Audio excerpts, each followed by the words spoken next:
Video like जरूर कर लीजिए और ऐसे वीडियो लगातार फ्री में पाने के लिए चैनल को तुरंत सब्सक्राइब कर लीजिए और बेल आइकन को जरूर टैप कर लीजिए ताकि आगे भी सारे वीडियो आपको मिलते रहे। यूट्यूब में फॉलो करते हैं तो प्लीज ये वाला फ्री टेलीग्राम चैनल जरूर ज्वाइन कर लीजिएगा। सारे नोटिफिकेशन सारे अपडेट यहीं पे आते हैं, ध्यान रखिए। नमस्कार दोस्तों, स्वागत है आप सभी का ऑनलाइन एग्जाम प्रिपरेशन पर, which is the part of study for civil services. दोस्तों, सामान्य हिंदी देख रहे हैं वीडियो के एग्जाम के लिए, तो ये आपका जो वीडियो है, वीडियो री एग्जाम, वीडियो के एग्जाम और आपकी जिसमें भी हिंदी पूछी जाती है जैसे आर ओ या उन सब के लिए इंपॉर्टेंट है, तो आप इसको देख सकते हैं अगर आप इनमें से कोई भी एग्जाम देने वाले हैं। आज का हमारा टॉपिक है वाच्य। आज हम पढ़ने वाले हैं वॉइस के बारे में, वाच्य के बारे में। हिंदी में 3 प्रकार के वाच्य होते हैं, इनको जानेंगे। तो वाच्य क्या है, इसकी परिभाषा और साथ ही साथ देखेंगे प्रकार और कैसे पहचाने जाते हैं, तो इसको हम देखेंगे। पिछले वीडियो में हम संज्ञा और सर्वनाम को पढ़ चुके हैं डिटेल में, तो अगर आपने नहीं देखा है तो आप हिंदी वाले सेक्शन में जाकर प्रीवियस वीडियो देख सकते हैं। चलिए वाच्य के बारे में जानते हैं। वाच्य की परिभाषा दी गई है। वाच्य क्या होते हैं? क्रिया के उस रूपांतरण को कहा जाता है जिससे यह पता चले कि वाक्य में किसके विषय में विधान किया गया है। कर्ता के विषय में विधान किया गया है अथवा कर्म के विषय में या फिर भाव के विषय में। तो अब यहाँ से आप समझ सकते हैं कि वाच्य कितने प्रकार के होंगे। 3 प्रकार के, एक कर्ता वाला, एक कर्म वाला और एक भाव वाच्य। ये 3 वाच्य होते हैं, इनको अभी हम पढ़ेंगे। वाच्य क्रिया के उस रूपांतरण को अब ये अगली परिभाषा दी गई है कि क्रिया का एक प्रकार से रूपांतरण होता है। वर्ब का रूपांतरण, वर्ब को चेंज करके वॉइस बन जाता है, ठीक है। जैसे यह ज्ञात होता है कि वाक्य में क्रिया के द्वारा कर्ता के विषय में क्या कहा गया है अथवा कर्म के विषय में क्या कहा गया है या फिर भाव के विषय में कहा गया है। तो इससे आपको पता चलता है कि वाक्य में जो वर्ब है वो किसके बारे में कह रही है। वो कर्ता के बारे में कह रही है, सब्जेक्ट के बारे में कह रही है, ऑब्जेक्ट के बारे में कह रही है या फिर किसी भाव के बारे में कह रही है। ये पता चलता है वॉइस से। कर्ता कर्म भाव के अनुसार क्रिया के लिंग वचन पुरुष का होना वाच्य कहलाता है। जैसे अनुप्रिया खाती है, तो अनुप्रिया खाती में कर्ता क्या हो गई? अनुप्रिया, ये सब्जेक्ट हो गया। इसके अनुसार क्रिया आई है खाती है, तो खाती है क्या है? स्त्रीलिंग एक वचन है और अन्य पुरुष है। तो खाती कैसे पता चला? अनुप्रिया से पता चला कि एक लड़की है, तो इसके साथ हम स्त्रीलिंग प्रयोग करेंगे, तो स्त्रीलिंग एक वचन आया और अन्य पुरुष, ठीक है। इसके बाद है मैं उपन्यास पढ़ता हूँ, तो इसमें आपका जो सब्जेक्ट है वो हो गया मैं। इसके अनुसार क्रिया पढ़ता हूँ आई, तो ये पढ़ता हूँ कैसे आ गया आपका? तो ये पुल्लिंग एक वचन प्रथम पुरुष आ गया। कैसे आया? मैं उपन्यास पढ़ता हूँ, तो इससे आपको पता चला कि मैं, और ये पढ़ती हूँ भी आ सकता था, तो उससे आपको पता चलेगा कि वो स्त्रीलिंग आ गया, एक वचन आ गया, ठीक है। जैसे यहाँ पर लड़के भागते हैं, तो कर्ता लड़के हो गए, इसी के अनुसार क्रिया आ गई भागते हैं। भागते हैं क्या हो गया? एक तो पुल्लिंग हो गया क्योंकि लड़के पुल्लिंग हो जाएगा, फिर बहुवचन हो जाएगा और अन्य पुरुष आ जाएगा, ठीक है। तो बहुवचन क्यों? क्योंकि लड़के हैं, सब्जेक्ट के अनुसार ही इसको आया, ये आई। तो क्रिया जो है, क्रिया जैसे चेंज हो जाए, भागना क्रिया होती है, रन क्या है? क्रिया है, भागना। लेकिन अब यहाँ पर आ गया आपका जो सब्जेक्ट है वो कैसा हो गया? लड़के बहुवचन में आया, तो फिर क्रिया भी चेंज होगी। अब क्रिया कैसे चेंज होगी ये आपको बताता है वाच्य, मतलब या तो वो कर्म वाच्य होगा या फिर वो क्रिया वाच्य होगा या फिर भाव वाच्य होगा, तो अलग अलग प्रकार से वो होता है। अभी हम इसको डिटेल में अभी देख रहे हैं इसके भेद, तो आप ज़्यादा अच्छे से समझ पाएंगे। जैसे कि वाच्य के 3 प्रकार होते हैं, एक होता है कृत वाच्य, एक होता है कर्म वाच्य और तीसरा होता है भाव वाच्य, ठीक है। तीसरा है भाव वाच्य।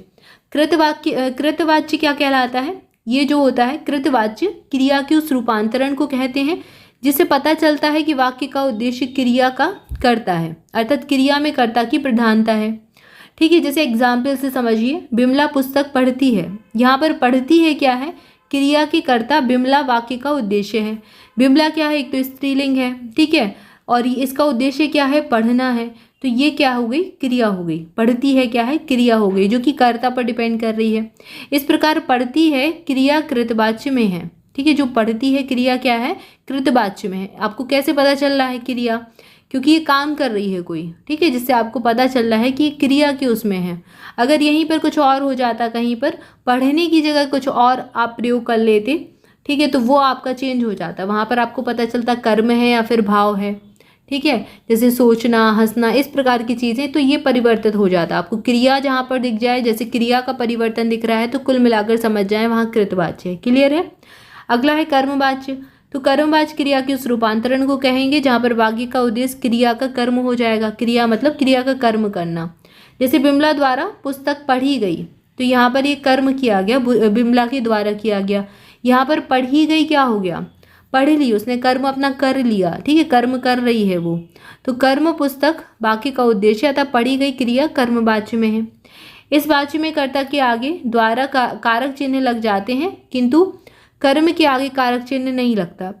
तो जिन वाक्यों में आपको द्वारा दिख जाए कि राम के द्वारा फल को खाया गया, राम के द्वारा पुस्तक को पढ़ा गया, तो द्वारा जहाँ पर आ जाए वहाँ समझ जाए कि कर्म किया गया है किसी के द्वारा या फिर कर्म किया जा रहा है, ये किसी भी काल में हो सकता है। जैसे पुस्तक के आगे कोई चिन्ह नहीं है, ठीक है, तो यहाँ पर पुस्तक के आगे कोई चिन्ह नहीं रहेगा, लेकिन कर्ता के द्वारा, कर्ता के आगे द्वारा आ जाएगा। द्वारा आपको कारक चिन्ह है एक प्रकार से, ठीक है, कर्ता ने, कर्म को, करण से, ये कारक चिन्ह होते हैं 8 प्रकार के। तो इसको हम अलग से पढ़ेंगे अगर आपके सिलेबस में होगा तो। अभी के लिए यहाँ पर आप इतना समझिए कि द्वारा आपको एक शब्द मिल जाएगा तो आप समझ जाएंगे कि कर्म किया जा रहा है, कर्म किया गया है या फिर कर्म किया गया था, ठीक है। तो आपसे वहाँ पर बन जाएगा, आपसे समझ जाएंगे आप ऑप्शन में कि ये कर्मवाची दिया गया है। लेकिन यहाँ पर एक चीज़ और याद रखें, आपसे प्रश्न ऐसे भी पूछे जाते हैं कि निम्नलिखित में से कौन सा वाक्य कर्मवाची का उदाहरण नहीं है। तो आपको वहाँ पर क्या कर सकते हैं, आपको गलती के लिए, बाकी का तो दे देंगे, गलती के लिए कि आपके लिए कर्म के आगे भी हो सकता है कारक चिन्ह कोई सा लगा दे। जैसे कि यहाँ पर एग्जाम्पल है, बिमला द्वारा पुस्तक पढ़ी गई, तो पढ़ी गई के पहले भी कोई कारक चिन्ह लगा दिया या फिर के, में, से, कोई भी कारक चिन्ह लगा सकते हैं, ठीक है। तो आपको यहाँ पर ये चीज़ याद रखनी है, जो वाक्य दिया जाएगा उसमें कर्ता के आगे, मतलब कर्ता क्या है, बिमला, सब्जेक्ट के आगे तो कारक चिन्ह लगेगा, द्वारा यहाँ लग गया, लेकिन क्रिया के आगे नहीं लगाया जाएगा, मतलब पढ़ी गई के आगे कुछ नहीं लगाया जाएगा, कोई कारक चिन्ह नहीं होगा, ठीक है, समझ आया। बिना कर्ता के भी कर्म वाक्य जो है कर्मवाच्य के वाक्य बनते हैं। जैसे पार्सल भेज दिया गया, तो पार्सल किसी के द्वारा तो भेजा गया होगा ना, तो यहाँ पर आप समझ सकते हैं, वाक्य को पढ़िए और फिर समझिए उसका नेचर कैसा है, वो क्या कहना चाह रहा है, ये आप समझिए, तो आप ये अच्छे से आइडेंटिफाई कर पाएंगे। केवल पार्सल कर्म का प्रयोग यहाँ पर किया गया है। अब अगला देखते हैं, भाववाच्य क्या है। भाववाच्य क्रिया के उस रूपांतरण को कहा जाता है जिससे ज्ञात होता है कि क्रियाओं में ना तो कर्ता की प्रधानता है, ना ही कर्म की प्रधानता है, केवल भाव की प्रधानता है। तो कुल मिलाकर खेल आपका जो है वो क्रिया का है, वो वर्ब का है। वर्ब का आपको नेचर समझना है कि वर्ब क्या कर रहा है। या तो वर्ब आपको बताएगा कि वो उसमें कर्ता ज़्यादा काम जो है प्रधानता है उसकी, सब्जेक्ट की प्रधानता है, या बताएगा कि कर्म की प्रधानता है, कर्म किया गया है कोई, ठीक है, या फिर आपको बताएगा कि भाव की प्रधानता है, कि भाव के बारे में ज़्यादा बता रहा है। जैसे कि एग्जाम्पल, सर्दी में उससे खेला नहीं जाता, या उससे कर्ता की प्रधानता ना होकर खेला नहीं जाता, मतलब खेला नहीं जा रहा। खेल क्या हो गया, एक भाव हो गया, खेला नहीं जा रहा।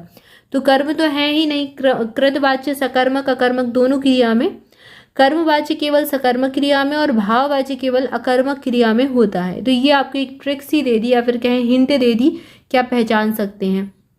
तो कुल मिलाकर आप यहाँ पर अभी ये समझिए कि भाववाच्य कहाँ पर होता है, जहाँ पर ना तो कर्म की प्रधानता हो, ना तो कर्म के बारे में आपको बताया जा रहा है, कर्म के बारे में आपको आइडेंटिफाई नहीं किया जा रहा, ना तो आपको कर्ता के बारे में बताया जा रहा कि कर्ता ये काम कर रहा है, कर्ता ने कर्ता पुस्तक पढ़ रहा है, कर्ता ये कर रहा है, कर्ता बाजार जा रहा है, ठीक है। ना तो आपको सब्जेक्ट के बारे में बता रहे हैं, ना आप उसको कर्म के बारे में बता रहे कि उसने काम एक्चुअल में किया क्या है, या फिर कोई काम हो गया है तो उसके बारे में भी नहीं बता रहे।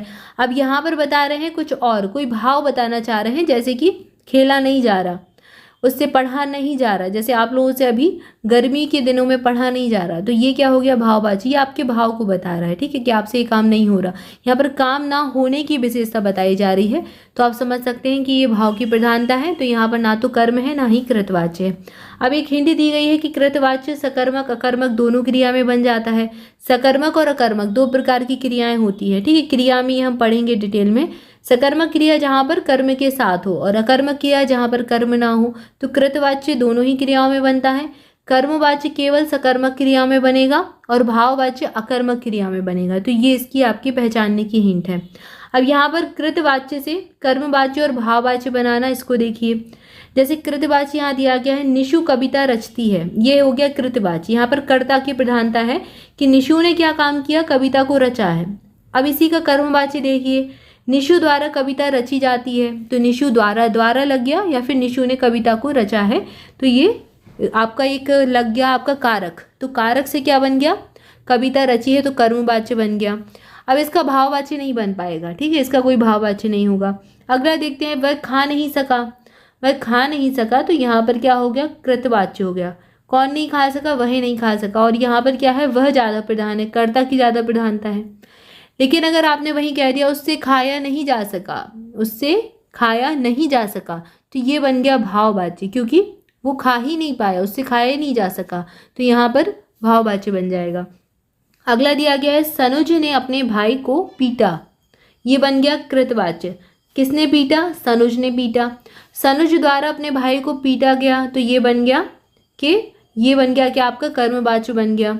और अगर आपने वही लिख दिया सनुज से पीटा नहीं जा रहा, या फिर उससे पीटा नहीं जा रहा, तो आपने क्या लिख दिया, तो ये बन गया भाववाच्य, कि वो पीटा ही नहीं पा रहा, उसमें इतनी दम ही नहीं है कि वो पीट पाएगा, किसी को मार पाएगा, तो ये भावना होगी उसकी। अगला दिया गया है, मैं चल नहीं सकूंगा, ये कृतवाच्य हो गया। कौन नहीं चल पा रहा, मैं नहीं चल पा रहा, ठीक है, तो ये कृतवाच्य, यहाँ कर्ता की प्रधानता होगी। इसी का भाववाच्य देखेंगे तो मुझसे चला नहीं जा सकेगा, मैं चल नहीं पा रहा हूँ, तो ये क्या हो गया, भाववाच्य हो गया। क्लियर है। तो यहाँ पर ये परिवर्तन दिखाया गया है कि कैसे वाक्यों में परिवर्तन होता है, कैसे आप पहचान सकते हैं, ये एग्जाम में आपसे पूछे जा सकते हैं। तो आई होप आपको सारी चीज़ें क्लियर होंगी। अगर आपका कोई भी डाउट है तो आप कमेंट करके पूछ सकते हैं, और वीडियो को लाइक जरूर कर दें। चैनल को सब्सक्राइब नहीं किया है तो सब्सक्राइब कर दें। आज के लिए इतना ही, मिलेंगे नेक्स्ट वीडियो में। Thank you so much.